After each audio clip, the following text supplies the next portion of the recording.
جو رسول اللہ صلی اللہ علیہ وسلم کی حدیث کا انکار کیا ہے، اپنے عمل سے انکار کیا ہے، اپنی زبان سے انکار کیا ہے. ہمیں رسول کی شخصیت کا اندازہ نہیں ہے. اللہ کے نبی صلی اللہ علیہ وسلم ایک گلی سے گزر رہے تھے. ذرا سنیے گا مسلمانوں، ہم ہر چیز میں ملا مولوی یہ چیختے چیختے مر چکے ہیں کہ داڑھی رکھیے یہ فرض ہے.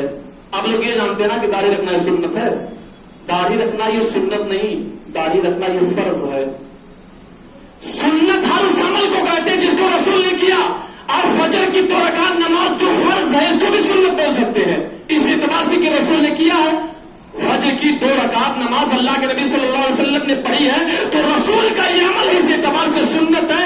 لیکن رسول جس چیز کا حکم دے دے وہ چیز واجب ہو جایا کرتی ہے، وہ چیز فرض ہو جاتی ہے. اور رسول نے داڑھی رکھنے کا حکم نہیں دیا بلکہ رسول نے انتہائی عاجز و انکساری کے ساتھ کہا ہے کہ داڑھی کو معاف کر دو. معاف کرنے کا جملہ رسول نے کیا ہے. آپ سوچئے انسان معافی مانگنے کی پوزیشن میں کب ہوتا ہے. داڑھی کو معاف کر دو. ذرا سی بھی غلطی اگر آپ کی داڑھی نے کر دی ہے، نکلنے میں کہیں دائیں بائیں اگر داڑھی بھاگ رہی ہے تو اللہ کے بندو فاعفوا اللحیہ، داڑھی کو معاف کر دو. ملا مولوی یہ چیختے چیختے مر گئے. داڑھی رکھو، رسول کی سنت ہے، اللہ رب العالمین نے اس کو فرض کیا ہے. کسی نے اپنے چہرے پہ داڑھی نہیں رکھائی. فلمی دنیا میں کسی ایک بندے نے داڑھی رکھی، نوجوانوں نے داڑھی رکھانا شروع کر دیا. آپ نے ایکٹروں کی اتباع کی ہے. کیا رسول کی زندگی آپ کے لیے کافی نہیں تھی؟ عیسیٰ مسیح یہ تمنا کرتے ہیں کہ رسول کا امتی بنا، امت محمدیہ کا میں بھی فرد ہوتا. اور یہاں مسلمان امت محمدیہ کا فرد ہونے کے باوجود بھی قدم قدم پہ رسول کی مخالفت کرتے ہیں. مسلمانوں سوچو، اللہ آپ سے محبت کر رہا ہے کہ اللہ آپ سے نفرت کر رہا ہے؟ شرط اللہ نے لگا دی ہے، مجھ سے محبت کرنا چاہتے ہو تو رسول کی غلامی کرو، مجھ سے محبت کرنا چاہتے ہو تو رسول کی اتباع کرو. جو حدیث میں بیان کرنے جا رہا تھا بالکل صحیح حدیث ہے. ایک آدمی کھانا کھا رہا تھا. مسلمانوں ذرا غور سے سنیے گا، میں اصلاحی باتیں محبت رسول اتباع رسول کے ضمن میں ساری اصلاحی باتیں پیش کرنے کی کوشش کروں گا. محبت رسول اتباع رسول ہی کے موضوع میں ساری چیزیں شامل ہوں گی. اس آدمی کو اللہ کے نبی صلی اللہ علیہ وسلم نے جب کھانا کھاتے ہوئے دیکھا تو اللہ کے نبی نے اس کو دیکھا وہ بائیں ہاتھ سے کھانا کھا رہا تھا. تو ایک چھوٹا سا جملہ اللہ کے رسول نے اس سے کہا، فرمایا کل بیمینک، اب ایسا کرو داہنے ہاتھ سے کھانا کھاؤ. اب اس نے رسول کی بات کو سیریس نہیں لیا، فکر مندی کے ساتھ رسول کی بات کو نہیں لیا. اس نے رسول سے یہ کہا لا استطیع، میں داہنے ہاتھ سے کھانا نہیں کھا سکتا. محدثین کہتے ہیں اس نے جو یہ جملہ کہا تھا لا استطیع، میں داہنے ہاتھ سے کھانا نہیں کھا سکتا، اس میں 2 وجہ ہو سکتی ہے. ایک وجہ تو یہ ہے کہ اس نے شرم و حیا سے اس چیز کو کہا تھا، کیونکہ رسول کا فرمان ہے ان الشیطان یاکل بشمالہ ویشرب بشمالہ، کہ بائیں ہاتھ سے کھانا پینا یہ شیطان کا کام ہے. اس نے سوچا اگر میں نے ایسا کہہ دیا تو میری شرمندگی ہوگی کہ اس کو دیکھو رسول کی حدیث نہیں معلوم ہے. آج تو ہم لوگوں کو رسول کی ایک بھی حدیث نہیں یاد ہے اور ہم سینہ تان کے چلتے ہیں. اس شرم و حیا میں کہ لوگ یہ تانا دیں گے کیا تجھے اتنا بھی نہیں معلوم تھا رسول کی حدیث ہے کہ شیطان بائیں ہاتھ سے کھاتا پیتا، تو بائیں ہاتھ سے کھاتی رہا ہے. اور دوسری وجہ محدثین بیان کرتے ہیں اس نے کبر و غرور میں آ کر کے منع کر دیا. لا استطیع، میں نہیں کھا سکتا داہنے ہاتھ سے، آپ کو یہاں جانا چاہیے. مسلمانوں یہاں پر رک کر کے ایک عقیدے کی بات بتا دینا مناسب سمجھتا ہوں. اتباع رسول کا موضوع شان رسالت، مقام رسالت کو واضح کر دینا چاہتا ہوں. اللہ کی قسم ہم اہل حدیثوں کا یہ عقیدہ ہے اگر رسول کی زبان کسی کے خلاف چل جائے تو اس کی قسمت بگڑنی ہے، اگر رسول کی زبان کسی کے حق میں چل جائے تو اس کی قسمت سنورنی ہے. جب اس نے کبر و غرور میں شرم و حیا میں آ کے یہ کہا تھا لا استطیع، میں داہنے ہاتھ سے نہیں کھا سکتا، تو اللہ کے نبی کی زبان سے چھوٹا سا جملہ نکلا تھا کہ لستطاع، اللہ تجھے تیری زندگی میں توفیق بھی نہ دے کہ تو داہنے ہاتھ سے کھانا کھائے. مسلمانوں قدم قدم پہ رسول کی مخالفت کرتے ہیں. رسول کی کسی حدیث کا کوئی علم نہیں ہے، نماز رسول کے طریقے پر نہیں، اماموں کے طریقوں پر پڑھتے ہیں.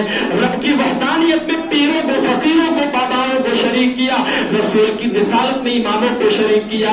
رسول کی زبان سے جملہ نکلا اللہ تجھے توفیق بھی نہ دے کہ تو داہنے ہاتھ سے کھانا کھا سکے. جس راوی نے اس حدیث کو بیان کیا وہ راوی یہ بھی بیان کرتے ہیں ہم نے اپنی پوری زندگی میں دیکھا رسول کی زبان سے نکلنے والا یہ جملہ اس کے اوپر यरफाहा बाद ज़ालिक, अपनी पूरी जिंदगी में कभी भी अपना दाहिना हाथ अपने मुंह तक नहीं ले जा सका। एक तरफ इत्तबा रसूल का फायदा ये था कि अल्लाह आपके सारे गुनाहों को माफ कर देगा, तो रसूल की मुखालिफत का नुकसान ये हुआ। आप देख लीजिए सही हदीस में वाज़ेह तौर पे हत्ता सुन्नत यदहू वलम यरफाहा बाद ज़ालिक, अपनी जिंदगी में जब तक वो जिंदा रहा अल्लाह ने उससे ये तौफीक सल्ब कर ली थी कि अपने दाहिने हाथ को उठा करके अपने मुंह तक ले जा सके। मुसलमानों, कदम कदम पे रसूल की मुखालिफत, हमेशा रसूल की हदीस से आगे आज का मुसलमान चल रहा है। क्या कुरान मजीद की आयत करीमा की तिलावत हमने तर्जमे के साथ नहीं की है? फरमाया ला तुक़द्दिमू या अय्युहल्लज़ीना आमनू ला तुक़द्दिमू बैना यदैल्लाह। अल्लामा इहसान इलाही ज़हीर जैसा मुहक्किक इस आयत का तर्जुमा जहां पे या अय्युहल्लज़ीना आमनू उसका तर्जुमा करते हैं, ऐ वो लोगों जो मोमिन होने का दावा करते हो, जो खुद को मुसलमान समझ बैठे हो, जो अपने आप को ये समझते हो कि मैं जनाब अरबी मोहम्मद रसूलुल्लाह को उम्मती हो, ऐ ईमान के दावेदारों, ला तुक़द्दिमू बैना यदैल्लाहि व रसूलिही, तुम हरगिज़ अपने आप को रसूल से आगे न बढ़ाया करो। और उसके बाद अल्लाह ने फरमाया या अय्युहल्लज़ीना आमनू ला तरफ़ऊ अस्वातकुम फ़ौक़ सौतिन नबिय्यि व ला तजहरू लहू बिलक़ौल। ऐ लोगों, तुम्हें जनाब अरबी मोहम्मद रसूलुल्लाह से बात करने की भी इजाजत नहीं है इस अंदाज में जैसे तुम आपस में एक दूसरे से बात किया करते हो। तुम अल्लाह के रसूल से उस अंदाज में बात करने की भी इजाजत नहीं है। ला तरफ़ऊ अस्वातकुम, तुम अपनी आवाज को रसूल के सामने बुलंद नहीं कर सकते हो। अपनी आवाज को रसूल के सामने उठा के बोलना भी अल्लाह रब्बुल आलमीन ने कुरान मजीद के अंदर मना कर दिया है। मेरे भाइयों दोस्तों, अब सोचिए जो रसूल से आगे बढ़ चुके हैं हर मामले में, रसूल का फरमान सीधा साधा है, सल्लु कमा रअयतुमूनी उसल्ली। आपको नमाज वैसे पढ़नी है जैसे कि रसूल को तुमने पढ़ते हुए देखा है। जैसे मैं नमाज पढ़ रहा हूं वैसे आपको नमाज पढ़नी है। अब ये जसारत की बात नहीं कि इमामों के तरीके पर नमाज हो रही है। रसूल की हदीस साफ बोल रही है, जैसे मुझे तुम्हारी नजरों ने नमाज पढ़ते हुए देखा है, नमाज वैसी चलेगी, वो नमाज मकबूल होगी। और आप ये कह रहे हो कि हमारे इमाम ने जो सिखाई है वो नमाज मकबूल है। आपकी नमाज नमाज हनफी बन चुकी है, आपकी नमाज नमाज मालिकी बन चुकी है, आपकी नमाज नमाज शाफी बन चुकी है, आपकी नमाज नमाज हम्बली बन चुकी है। बदकिस्मती है मुसलमानों की नमाज नमाज मोहम्मदी न बन सकी, ये बदकिस्मती है हमारी। मेरे भाइयों दोस्तों, सिर्फ एक जुमला कहने की वजह से रसूल के सामने अपनी ज़बान गुफ्तगू को दराज किया, रसूल ने उसके खिलाफ अपनी ज़बान चलाई, पूरी जिंदगी में हाथ न उठा सका। मुसलमानों, अगर रसूल की दुआ ना होती कि अल्लाह तो मेरे उम्मतों को, मेरे उम्मतियों पर अजाब को नाजिल मत करना, तो यकीनन आप कितनों के हाथ होते जो मुंह तक नहीं जाते। क्यों मुंह तक नहीं जाते? हम लोग खाना खाते ना, दाएं हाथ से खाना खा रहे, दस्तरखान सजा हुआ है। मुसलमानों जरा गौर से सुनिएगा, प्रोग्राम का हासिल क्या होता है? आपकी इस्लाह हो जाए।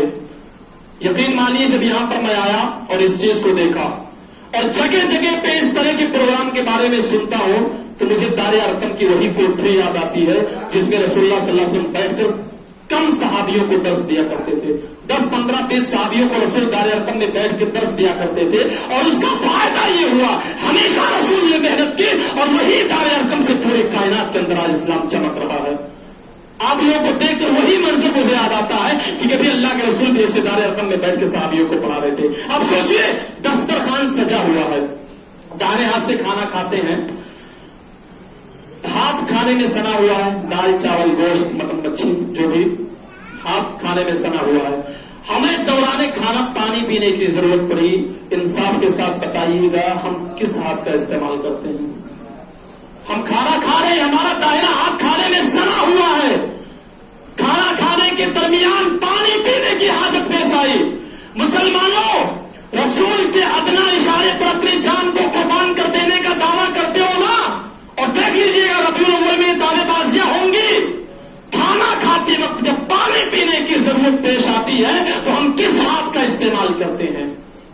शासन नादिर ऐसे होंगे जो दाहिने हाथ से पानी पीते होंगे इस डर से कि कहीं गिलास न मैला हो जाए, बाएं हाथ से प्याले को उठाया, पानी पी लिया। अल्लामा इब्ने बाज के कब्र पे अल्लाह रब्बुल आलमीन ने अपनी करोड़ों रहमतों को नाजिल फरमाए। बहुत बड़ी शख्सियत थी, 21वीं सदी के बहुत जय्यद आलिम, बहुत बड़े आलिम। आप जरूर इनके मौजू पर, इनकी सीरत पर तकरीर सुनिएगा। इमाम इब्ने बाज बहुत बड़े मुहक्किक, बहुत बड़े मुहद्दिस। अल्लामा इब्ने बाज से किसी ने सवाल किया कि अल्लामा साहब, हम खाना खाते हैं, दाहिना हाथ हमारा चावल में दाल में सना हुआ है, तो क्या शरीयत में इतनी गुंजाइश है कि हम बाएं हाथ से पानी पी लें, इस डर से कहीं गिलास मैला ना हो जाए? मुसलमानों, अल्लामा इब्ने बाज ने जो जवाब दिया था वो सोने के पानी से लिखे जाने के काबिल है। अल्लामा इब्ने बाज ने कहा था, ये मुसलमान सवाल कर रहा है कि बाएं हाथ से पानी पीने इस डर से कहीं गिलास मैला ना हो जाए। मुसलमानों, तुम्हें जिस हस्ती पे नाज है, अगर तुम बाएं हाथ से पानी पियोगे तो इस हस्ती की सुन्नत मैली हो जाएगी। आज मुसलमान खाना खाते वक्त भी रसूल की मासियत करता हुआ नजर आता है और रसूल की सुन्नत को मैली करता हुआ नजर आता है। मेरे भाइयों दोस्तों, आप सोचिए हम रसूल की कितनी अताअत करते हैं, रसूल के इत्तिबा का कितना जज्बा, कितना ज़ौक़ हमारे सीने के अंदर है। दावेबाजियों से मोहब्बत रसूल का तकाज़ा हरगिज़ पूरा होने वाला नहीं है। फरमाया, कुल इन काना आबाउकुम व अब्नाउकुम व इख्वानुकुम व अज़वाजुकुम व अशीरतुकुम व अम्वालुन इक़्तरफ़्तुमूहा। ऐ नबी मुकर्रम सल्लल्लाहु अलैहि वसल्लम, आप मुसलमानों की टोलियों के बीच में इस चीज का ऐलान कर दीजिए कि तुम्हारे आबा व अजदाद, तुम्हारी औलादें, व अब्नाउकुम व अज़वाजुकुम, तुम्हारी बीवियां, व अशीरतुकुम, तुम्हें तुम्हारा पूरा खानदान, व अम्वालुन इक़्तरफ़्तुमूहा, तुम्हें तुम्हारा वो माल जिसके नुकसान का, जिसकी खस्ता हाली का तुम्हें हमेशा डर लगा रहता है। वो अम्वालुन इक़्तरफ़्तुमूहा, तुम्हें तुम्हारा वो माल जो 24 घंटे में से 30 घंटा मेहनत करके तुमने अपने हाथों से माल को कमाया है। वो तिजारतुन तख़शौना कसादहा, और तुम्हें तुम्हारी वो तिजारत जिसके नुकसान का हमेशा तुम्हें डर सता रहा होता है, कहीं मेरी बिजनेस में नुकसान ना हो जाए, कहीं मेरी तिजारत ठप न पड़ जाए। तुम्हें अपनी तिजारत का हमेशा डर रहता है। वो मसाकिन तरज़ौनहा, तुम्हें तुम्हारी वो बिल्डिंगें, तुम्हें तुम्हारी वो हवेलियां, तुम्हें तुम्हारा वो मकान, तुम्हें तुम्हारा वो घर जिसमें रह करके तुम राज़ी बरज़ा रहते हो। अहब्ब इलैकुम मिनल्लाहि व रसूलिही, ऐ उम्मत मुहम्मदिया के पास बानो, कुरान मजीद का ये ऐलान कान खोल के सुन लो। अल्लाह रब्बुल आलमीन ने तमाम महबूब चीजों को गिनाया है और उसके बाद ये ऐलान कर दिया, अहब्ब इलैकुम मिनल्लाहि व रसूलिही। अगर ये सारी चीजें, अगर तुम्हारे बाप दादा, अगर तुम्हारी औलादें, अगर तुम्हें तुम्हारी बीवियां, अगर तुम्हें तुम्हारा माल जिसके नुकसान का तुम्हें डर रहता है, अगर तुम्हें तुम्हारी तिजारत जिसके नुकसान का तुम्हें डर लगा रहता है, अगर तुम्हें तुम्हारी बिल्डिंगें, अगर ये सारी चीजें तुम्हारे नजदीक अल्लाह और उसके रसूल से ज्यादा महबूब है, अल्लाह और उसके रसूल से ज्यादा अजीज है, और जिहादिन फी सबीली, और अल्लाह रब्बुल आलमीन के रास्ते में जिहाद करने से ज्यादा अजीज है, तो फतरब